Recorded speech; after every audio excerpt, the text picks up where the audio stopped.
Para essa programação especial, o Senhor colocou no nosso coração, de maneira muito certa, termos conosco um dos pastores da primeira igreja presbiteriana do Brasil, fundada em 1862.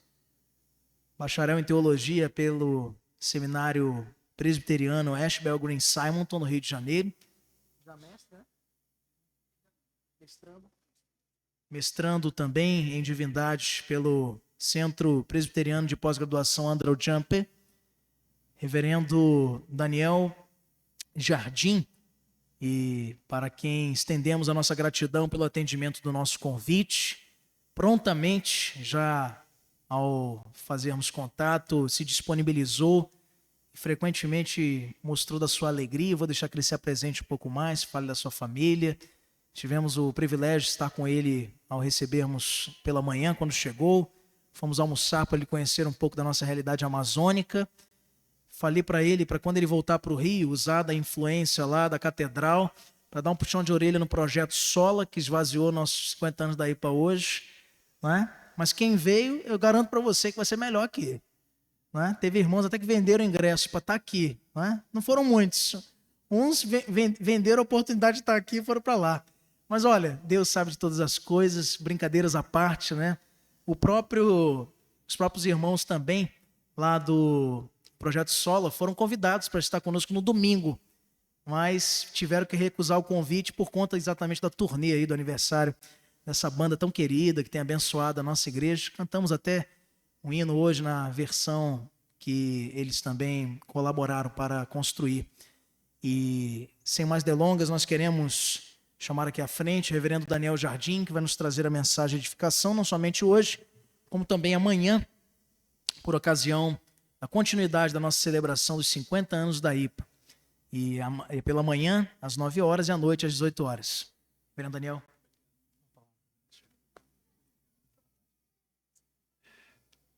Queridos irmãos, que a graça e a paz de Jesus Cristo, nosso Senhor, sejam conosco nessa noite.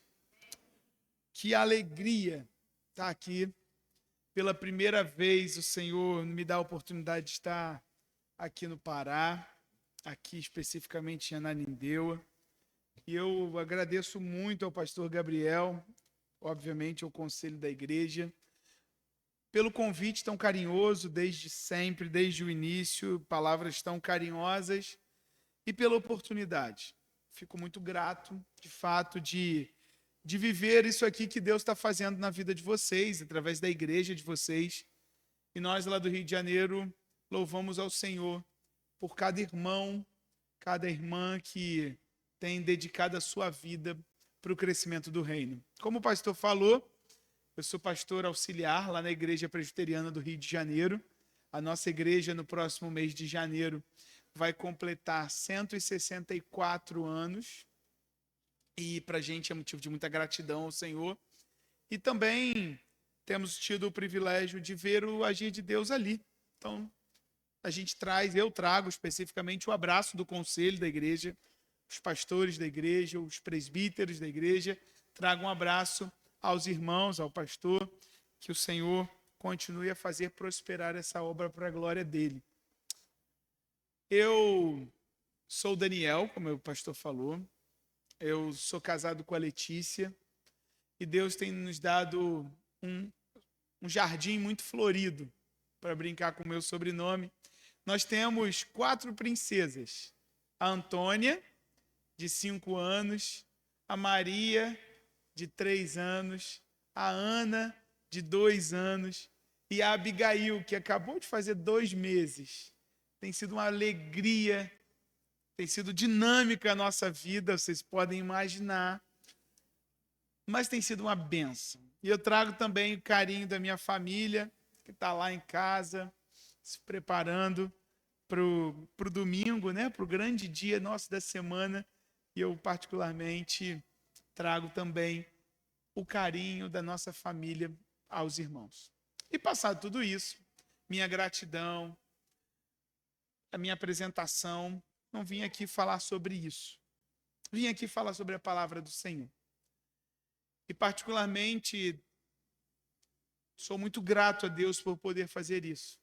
Seja no Rio de Janeiro, seja em Ananindeua, ou seja em qualquer lugar do mundo, a palavra do Senhor não pode ser parada, ela não pode ser contida, e ela frutifica.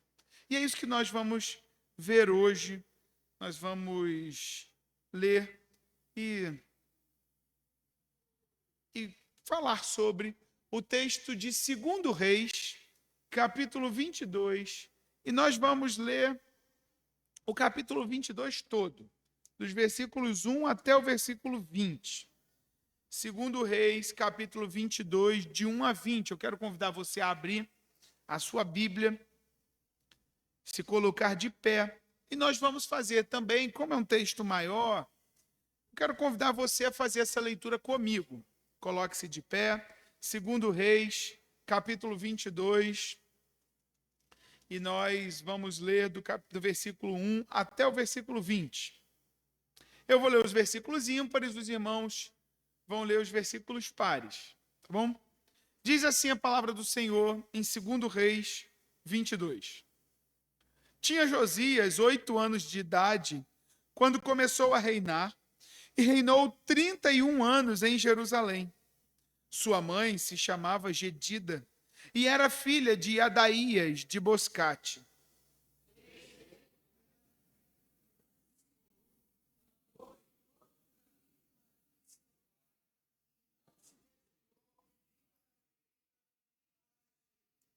No 18º ano do seu reinado, o rei Josias mandou o escrivão Safã, filho de Azalias, filho de Mesulão, à casa do Senhor.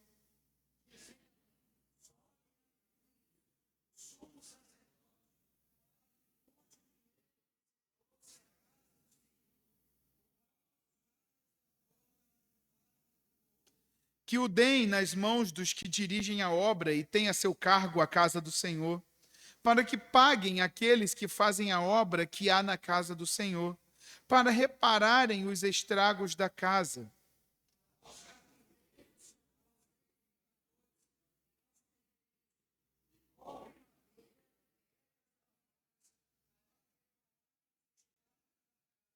Porém, não se pediu conta do dinheiro que se lhes entregara nas mãos, porquanto procediam com fidelidade.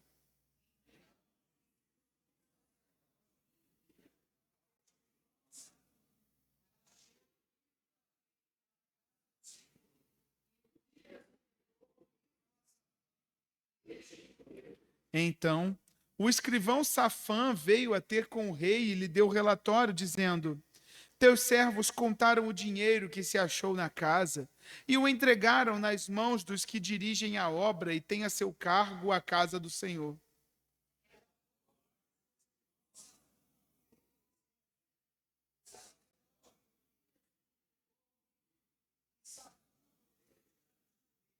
Tendo o rei ouvido as palavras do livro da lei, rasgou as suas vestes.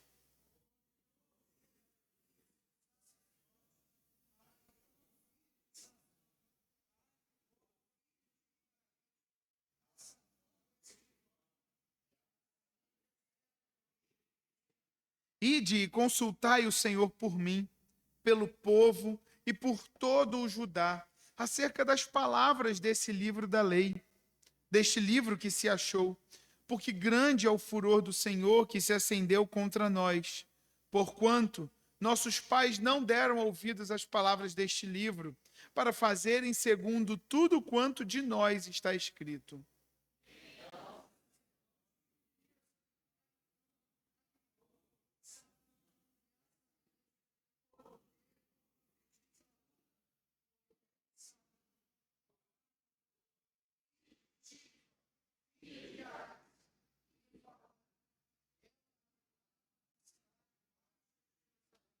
Ela lhes disse: Assim diz o Senhor, o Deus de Israel: Dizei ao homem que vos enviou a mim.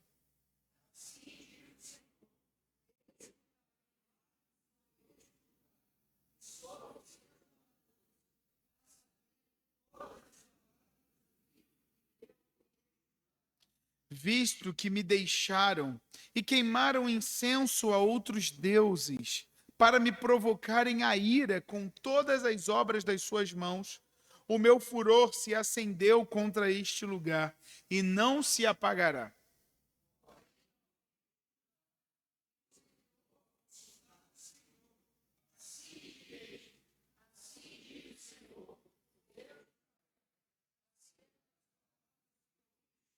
Porquanto o teu coração se enterneceu e te humilhaste perante o Senhor, quando ouvistes o que falei contra este lugar e contra os seus moradores, que seriam para assolação e para maldição, e rasgaste as tuas vestes e choraste perante mim, também eu te ouvi, diz o Senhor.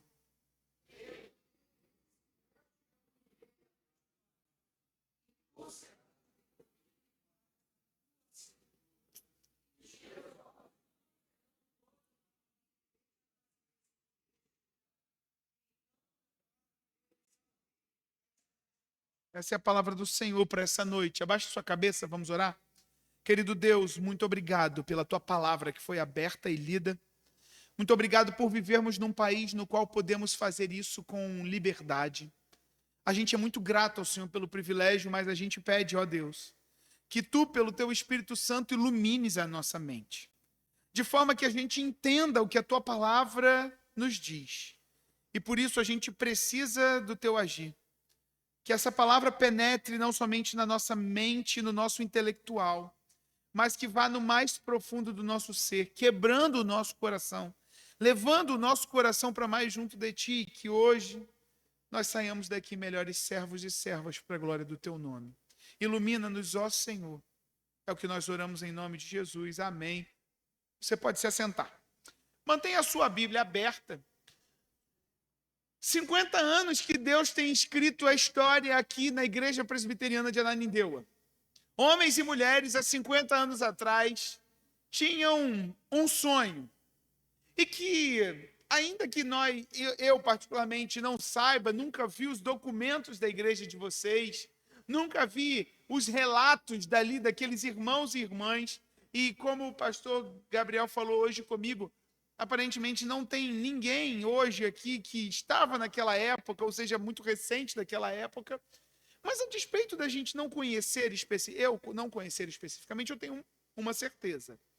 Aqueles homens e mulheres, falhos como eu e você, eles se colocaram na direção do Senhor para fazer algo que até então não tinha. Uma igreja presbiteriana para espalhar o evangelho na cidade de Ananindeua. O que Deus faria com aquela jornada? Eles não sabiam.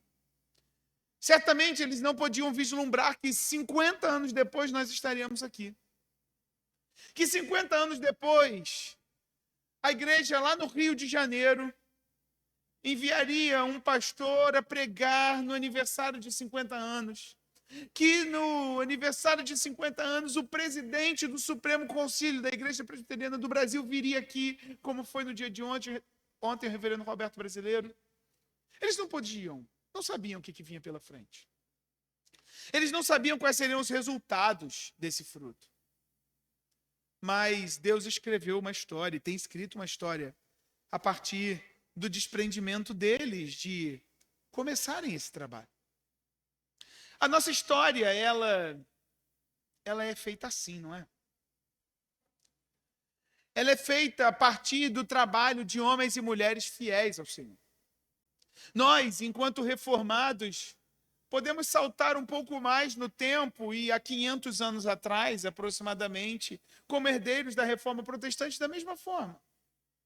Olhar e falar, olha o movimento que Deus fez no mundo.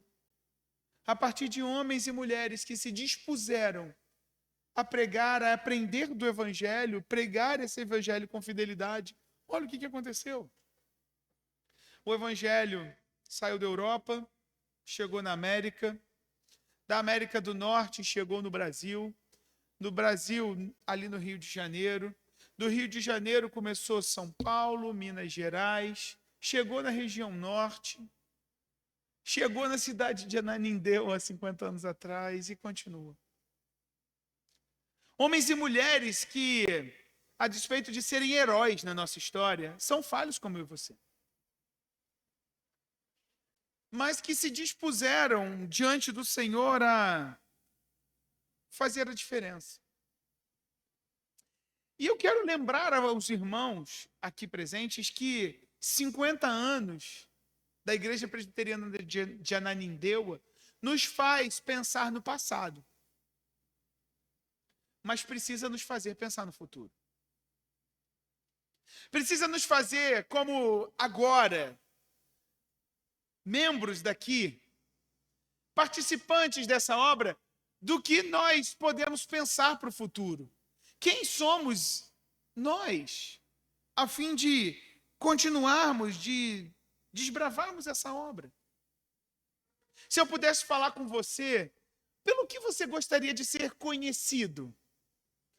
Imagina comigo se a gente, no final da nossa vida, pudesse refletir acerca de uma frase pela qual nós seríamos conhecidos. O que seria? O que a gente escolheria? Josias, o rei levantado pelo Senhor com 8 anos de idade, ele tem uma frase conhecida, pelo qual ele foi conhecido. Josias, versículo 2, nesse texto que a gente leu. Fez o que era reto perante o Senhor, andou em todo o caminho de Davi, seu pai, e não se desviou nem para a direita e nem para a esquerda. É uma boa frase, não é? Para falar de nós, depois que nós chegarmos à morte. Este homem, esta mulher, fez o que era reto diante do Senhor. Josias é um exemplo disso. E isso é um desafio ainda maior para nós, diante de uma cultura que exalta muito as conquistas pessoais. Em todo tempo nós somos levados, gente de todas as idades, nós somos levados a pensar, se eu trabalhar muito, eu vou conquistar muito. Não é essa, parece que não é esse o norte que nós temos? Trabalhe enquanto eles dormem. Conquiste. Você nasceu para vencer. Não nos parece ser isso que a nossa sociedade aponta? E eu quero, diante disso tudo, diante de tudo que a gente olha para trás, na Reforma Protestante, há 50 anos atrás, no início dessa igreja, de homens e mulheres que vieram diante de nós, fiéis ao Senhor, e por isso nós estamos aqui. E comparado a isso, numa sociedade que exalta muito a força do nosso braço, eu queria pensar com você essa noite sobre seja um agente de transformação. Pensar como eu e você, colocados pelo Senhor nesse tempo, nesse momento da história, como eu e você podemos, diante de Deus, colocar a nossa vida à disposição para sermos agentes de transformação. Josias foi levantado por Deus como um agente de renovação espiritual. Como aqueles que vieram há 50 anos em Ananindeua também foram. Como os reformadores também foram. E eu quero olhar para esse texto junto com você e perceber que um rei que ascendeu ao poder ainda na sua infância, nas mãos de Deus e sendo fiel ao Senhor, foi muito mais relevante do que um dia poderia almejar. E esse talvez seja o nosso desafio nessa noite.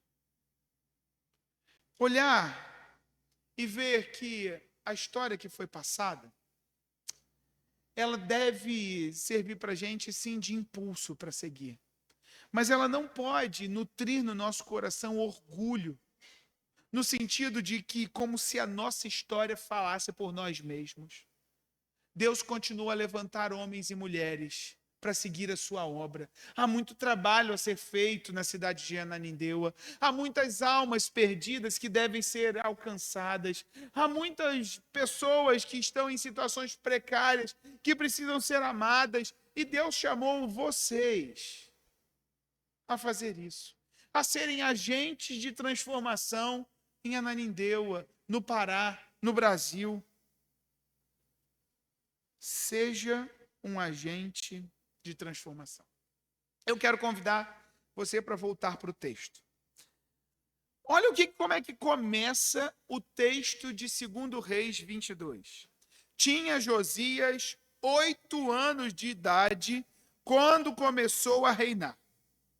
A primeira pergunta que surge para nós é o que a gente pode esperar de um reino que ele estava na seguinte situação. Grandes impérios estavam ao redor desse reino, ameaçando as suas terras. Ele tinha uma ameaça externa. Isso já causaria tensão para qualquer reino. Ninguém quer ter nas suas fronteiras exércitos ameaçando a invasão.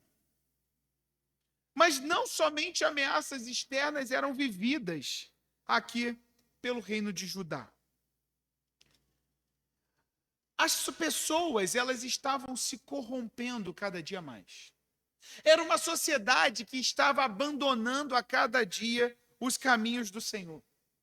É uma sociedade, é um reino que ele vinha de 2 reinados trágicos. 2 reis péssimos. Péssimos porque abandonaram o Senhor.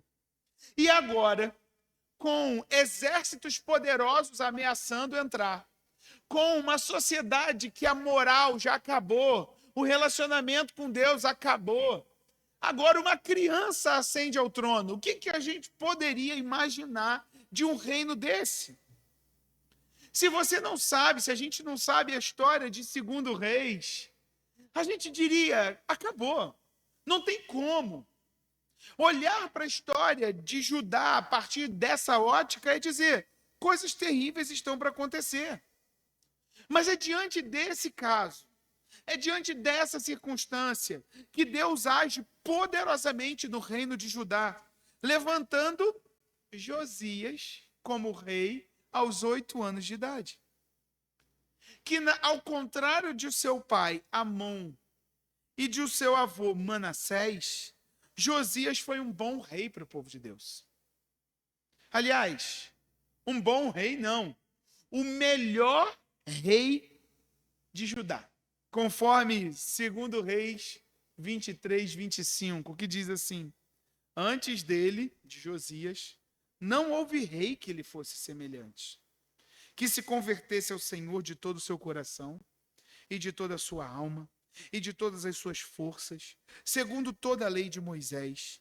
E depois dele nunca se levantou outro igual. Aos olhos humanos isso não faz sentido. Se nós estivéssemos num momento como esse, jamais nós diríamos que uma criança de 8 anos seria responsável por dar início a essa renovação. Mas cá para nós, a nossa sociedade leva a gente a olhar sob a ótica da força humana. A gente precisa se lembrar que não foi Josias, mas foi o Deus, general de exército, que guia o seu povo em triunfo diante das batalhas. Foi Deus quem guiou essa renovação espiritual através, sim, da vida de Josias. Mas é Deus o agente único da transformação, e é por isso que é possível a gente olhar para Judá, para Ananindeua, para o Rio de Janeiro e dizer, essa cidade será renovada pelo Senhor. Certamente nós podemos fazer um paralelo com as nossas vidas. Quantas vezes nós olhamos para nós e a gente está indo para a ruína? Quantas vezes nós nos encontramos em situações extremas na nossa família, no nosso trabalho, na igreja, e a gente diz, alguma coisa precisa mudar. A história não pode seguir desse jeito. E quantas vezes esses anseios por mudança não levam a gente a bolar estratégias, então eu vou fazer isso. Se a minha história é marcada por gerações e gerações que têm muita dificuldade profissional, se a minha avó passou por isso, se a minha mãe passou por isso, é a minha faculdade, é o meu mestrado que vai fazer diferença na minha vida. A gente entende disso, vai. Se eu sofri muito na mão de pessoas, a transformação que eu preciso é me fechar e viver para mim mesmo. Nós traçamos planos e metas. Mas o texto começa com um menino ascendendo ao trono. Não tem a ver com planos humanos. Nós até traçamos os nossos planos de ação, inclusive a gente precisa fazer isso. O problema é que o agir de Deus, ele não é dependente e ele não está ligado ao nosso plano de ação. Deus usa um rei coroado aos 8 anos para fazer uma obra que nenhum homem poderia fazer. De forma semelhante, milhares e milhares de anos depois, Deus comissiona cada um dos seus filhos, cada um de nós, a serem seus cooperadores num mundo caído, num mundo rebelde, num mundo que precisa de transformação. E ele poderia usar qualquer artifício para trazer essa transformação, e ele escolhe um povo, gente falha, imperfeita, mas que nas mãos do Senhor fariam grandes coisas para mostrar não que nós somos poderosos, mas que o Deus verdadeiro é um Deus poderoso, um Deus restaurador, um Deus que vai atrás do perdido, um Deus que cuida dos seus como nenhum outro Deus faz. E isso nos ensina uma primeira verdade. Para sermos agentes de transformação, nós devemos, em primeiro lugar, confiar exclusivamente no poder transformador de Deus e não em méritos humanos. Ananindeua, eu não conheço Ananindeua. Eu conheço o Rio de Janeiro. E eu sei que no Rio de Janeiro tem muita gente que precisa ouvir da palavra do Senhor. E eu tenho convicção que você sabe que Ananindeua também precisa ouvir a palavra do Senhor sendo pregada. Eu espero que você saiba, além disso, que Deus tem os seus escolhidos em Ananindeua. E que no tempo certo, quando ouvirem a voz do bom pastor, sendo pregada pelos seus filhos fiéis e agentes de transformação, essas ovelhas ouvirão e reconhecerão a voz do seu bom mestre. E eles virão. Eu espero que você saiba disso. Eu espero que isso motive o seu viver, mas se não, eu quero convidar você a saber, a lembrar que Deus escolhe a mim e a você para, confiados no seu poder de transformação, vivermos de forma fiel e de forma a glorificar o seu nome. Como? Multiplicando o seu reino, compartilhando das verdades do seu reino por onde o Senhor nos levar. Josias, ele não é marcado na história por ser um grande estrategista. Ele não é um grande general. Ele não tem um nome poderoso. Pelo contrário, seu pai e seu avô foram péssimos. Josias é marcado na história por ter um coração convertido ao Senhor. O que vai fazer com que Ananindeua experimente uma transformação que ela não experimentou ainda em 50 anos. Já experimentou muita coisa, a gente está aqui por causa disso. Mas se Ananindeua, se a gente tem sonhos e planos para Ananindeua, o que vai marcar a história de Ananindeua não é um povo bom de estratégia. É um povo fiel e convertido ao Senhor e que escolhe viver para o Senhor sobre todas as coisas. É isso que o povo de Deus é chamado a viver. E por saber disso, sabe o seu lugar de humilhação diante da grandeza de Deus. Deus não nos chama para sermos grandes. Deus nos chama para sermos fiéis a Ele. É assim que o povo de Deus triunfa.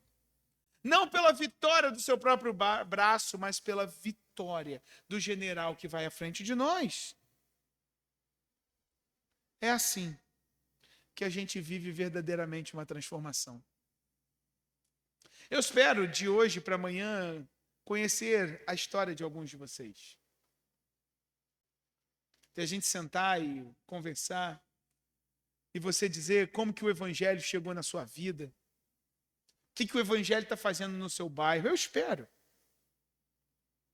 Espero conversar com você e saber quais são os sonhos que você tem para essa cidade.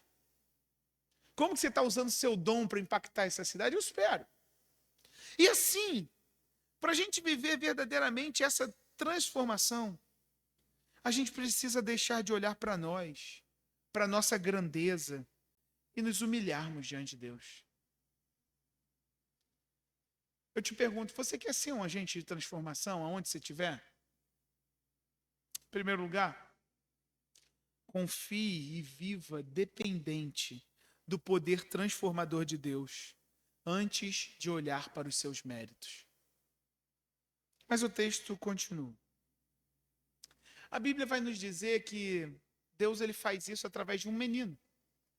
Um menino que viveu não como um grande estrategista, e ele tem estratégias, a gente vai falar sobre isso, mas ele não é marcado por isso. Ele é marcado por escolher viver diante de Deus. E a história continua, e a Bíblia vai nos dizer que Josias ele fez o que era certo. Ele não se desviou nem para a direita, ele não se desviou para a esquerda. E no seu reinado, ou melhor, na transformação, na restauração que ele se propunha a fazer, Josias sabia de uma coisa especial. Pouca coisa poderia ser feita se ele estivesse sozinho nessa missão. E Josias, e o texto nos mostra que Josias ele começa os reparos no templo. Ele começa a cuidar da casa do Senhor. E Josias precisava basicamente de duas coisas: dinheiro e de trabalhadores. Ninguém faz uma obra sem trabalhadores e sem dinheiro. E um rei sozinho não conseguiria, obviamente, fazer todo o trabalho. Josias precisava de gente. Josias precisava de gente engajada na missão. Mas eu quero lembrar você que Judá está vivendo um tempo ruim, externamente falando, mas internamente falando. 2 reis maus. E se você se lembra bem da história, quando um rei mau ascendia ao poder, isso contaminava o povo.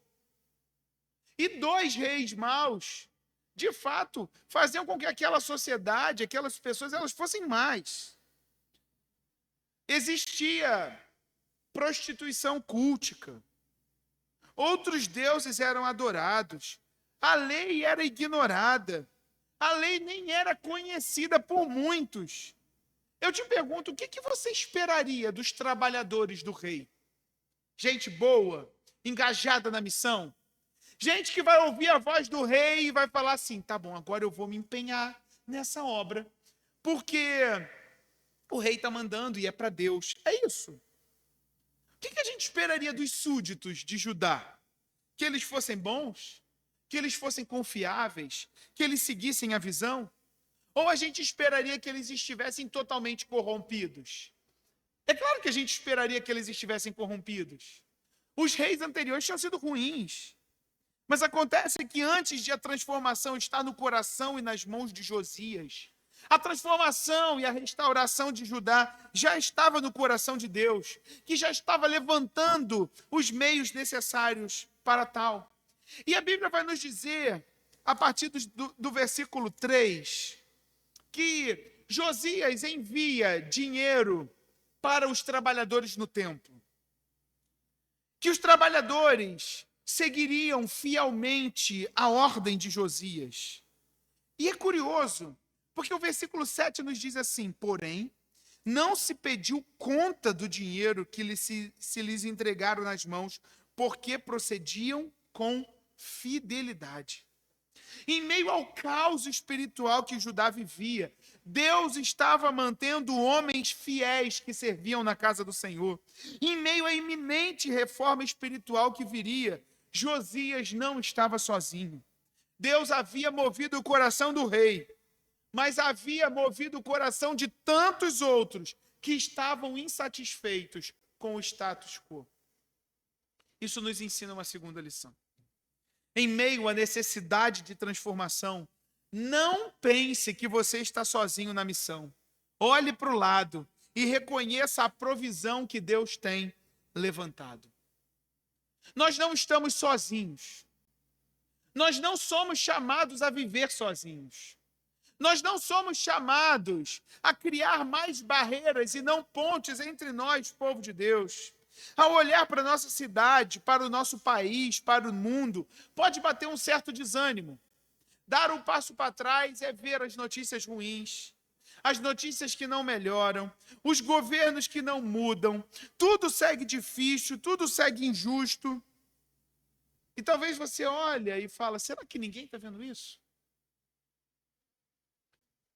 Mas a palavra de Deus vai nos orientar, não entre por esse caminho de solidão.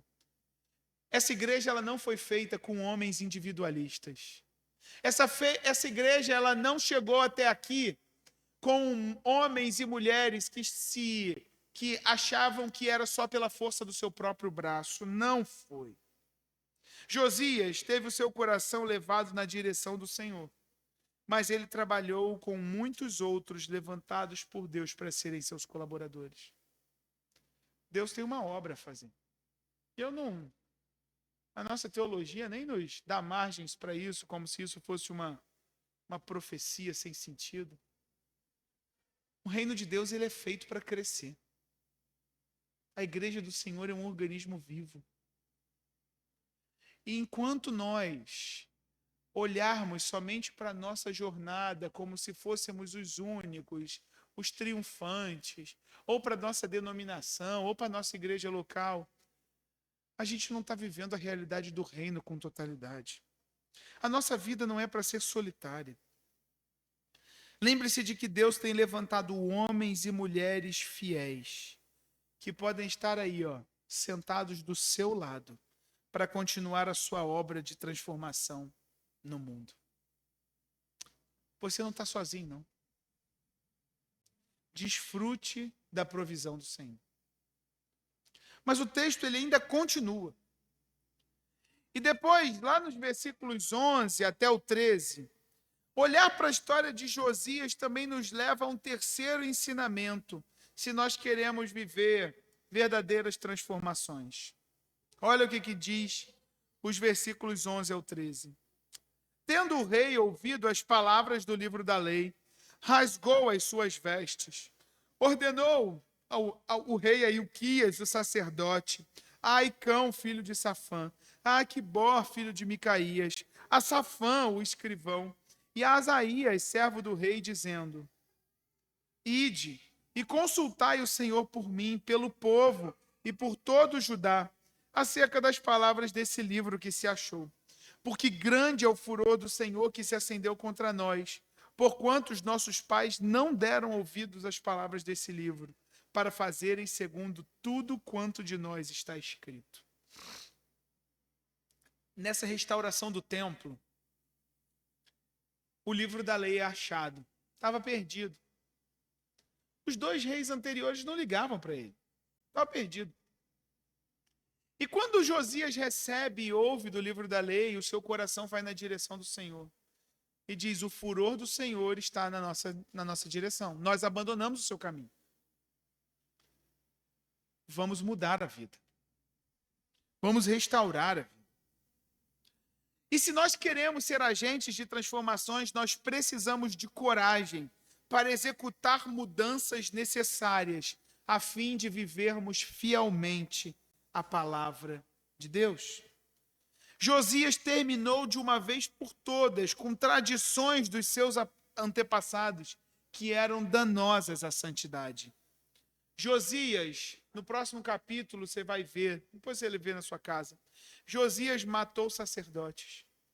Josias mandou embora prostitutas cultuais. Josias derrubou postes ídolos. Josias acabou com muita coisa que até aqueles dias eram normais para o povo. Eram normais pelo antepassado. Por quê? Só para mudar? Só para transformar? Não. Josias tinha as suas decisões baseadas na lei de Deus. E diante do seu compromisso com Deus, rasgando as suas vestes, se humilhando na presença de Deus, Josias escolheu agradar o Senhor através da purificação do relacionamento com Ele. O que Deus espera dos seus agentes de transformação não é meramente que se vistam bem, que cheguem aqui e saibam executar uma boa música, apesar de ser muito agradável aos ouvidos. O que Deus espera dos seus é que vivam fielmente a sua palavra. É isso que Deus espera de nós. Não existe transformação espiritual na nossa vida enquanto seguimos adorando as práticas imorais que a nossa sociedade nos leva a viver. Enquanto nós não tivermos coragem para dizer, não, nós escolhemos viver desse jeito. Por quê? Pela nossa própria força? Pela nossa própria ideal? Não, porque a palavra de Deus nos traz isso. Nós precisamos pagar o preço para sermos fiéis ao Senhor. É isso que Deus chama a gente a viver. Não existe reforma espiritual se as tradições do passado ocupam um lugar de mais destaque do que o zelo pelas Escrituras. Não existe reforma espiritual se as tradições humanas elas se tornam mais relevantes do que a fidelidade bíblica. Não existe. Não existe reforma espiritual na nossa vida se os nossos desejos e práticas são mais entronizados do que a vontade de Deus. O que fazer então? Voltar-nos para a lei de Deus, nos envergonharmos dos nossos pecados e lembrar que Deus ouve o clamor do seu povo. Esse é o quarto aspecto dessa passagem. A gente poderia falar muito mais da vida de Josias. Mas o texto nos lembra o que aconteceu. O que mais aconteceu nessa história? Josias manda consultar uma profetisa fiel ao Senhor, chamada Hulda. E diz o texto que essa mulher ela vivia na cidade baixa de Jerusalém. Ela não estava entre o palácio, ela não tinha o seu nome grande, ela era uma pessoa simples, que vivia na periferia. Mas que Deus havia mantido o seu coração fiel. E Deus responde ao clamor do rei. Deus responde através de Hulda o clamor do rei, dizendo, olha, versículo 9. Não, versículo 19, desculpa. Porque o seu coração se enterneceu e te humilhaste perante o Senhor, quando ouvistes o que eu falei contra esse lugar e contra os seus moradores, pelo que seriam para assolação e para maldição, e rasgaste as tuas vestes, e choraste perante mim, também eu te ouvi, diz o Senhor. Pelo que eis que eu te reunirei a seus pais, e tu serás recolhido em paz à tua sepultura, e os teus olhos não verão todo o mal que eu hei de trazer sobre esse lugar. Em quarto lugar, nós precisamos nos lembrar que nós servimos a um Deus vivo, um Deus que ouve, mas não somente isso. É um Deus que é o principal interessado na transformação espiritual do seu povo. Deus não poupa esforços a fim de que o seu povo se mantenha fiel ou volte à fidelidade a Ele. Deus disciplina o seu povo para que o seu povo volte à fidelidade. Deus envia o seu povo posteriormente ao cativeiro para que o seu povo voltasse fiel a Ele. Deus é o maior interessado de reunir um povo fiel a Ele. Eu não sei em que você anseia por transformação. Se na sua vida pessoal, se na sua família, se você tem clamado ao Senhor pela sua cidade, pela igreja. Mas a Bíblia vai nos dizer e mostrar que ainda que a situação atual esteja caótica, Deus está obstinado em trazer os seus filhos para junto de si. Mãe, pai, você tem orado muito pelo seu filho? Está cansado de esperar por uma transformação dos seus filhos?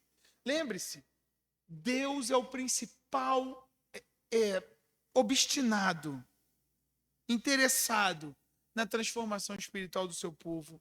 Não abra mão do seu tempo de oração, de dar bom testemunho a Ele. Não. Siga orando, trabalhando. Você está desanimado, desanimada na caminhada? Não se esqueça de que o maior projeto de Deus para nós é que nós vivamos na eternidade com Ele.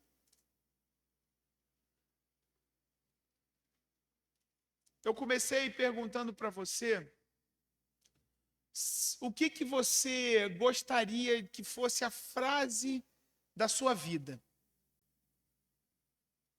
A de Josias foi: fez o que era reto perante o Senhor, não se desviou nem para a direita, nem para a esquerda. E a sua? Talvez depois, diante disso tudo, você chegue e fale assim, e pense assim: agora eu estou disposto a entrar nessa transformação. É isso que eu quero. É isso que eu precisava. 50 anos de igreja presbiteriana de Ananindeu, agora vem muito mais pela frente. E a grande pergunta que eu faço para você no final é: quantos de nós podem dizer que pelas próprias forças vivem de modo reto diante do Senhor, sem se desviar nem para a direita, nem para a esquerda, e assim vai ser um agente de transformação nessa cidade? Quem? Essa história não é sobre Josias. Essa história é sobre um Deus que vai atrás do seu povo e restaura o seu povo. Essa história não é sobre a igreja presbiteriana de Ananindeua meramente, mas é sobre um Deus que escolhe o seu povo e vai atrás do seu povo, custe o que custar. Essa história não é sobre mim, não é sobre você, mas é sobre Jesus Cristo, o Senhor dos senhores, o Rei dos reis, o Deus que veio ao mundo a fim de transformar o seu povo de inimigo para amigo, para filho reconciliado, um povo idólatra, um povo impuro, um povo mau, num povo santo, escolhido, que continua o seu caminho. A história de transformação do nosso país, da nossa cidade, do nosso estado, não passa pelas nossas forças. Se tudo isso que nós ouvimos apontarmos para eu e para você, nós estamos fadados ao fracasso.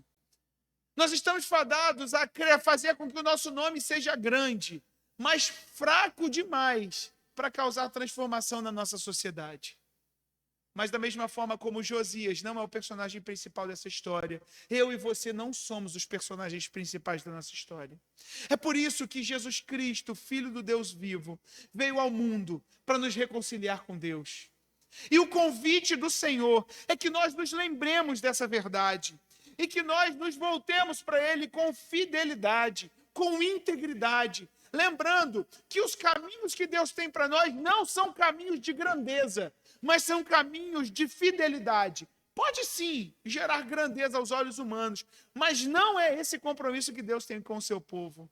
O povo de Deus triunfa à medida que se mantém fiel ao seu caminho, à sua verdade e à sua lei. Eu quero que você se lembre que você não está sozinho nessa história. Que Jesus, quando subiu ao céu, diz: olha, eu vou preparar para vocês um lugar.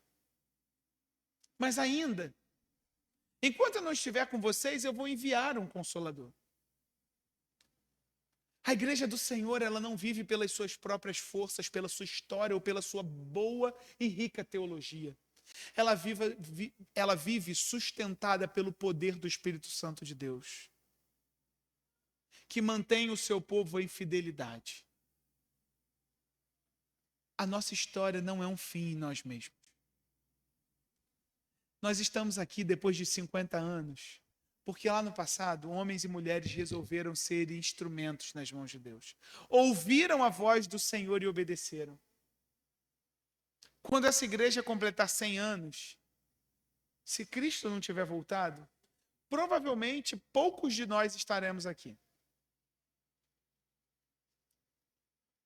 Mas eu tenho um desejo de, hoje, de que daqui a 50 anos, eles olharem para trás e falarem: nós não estamos aqui pela força do nosso nome.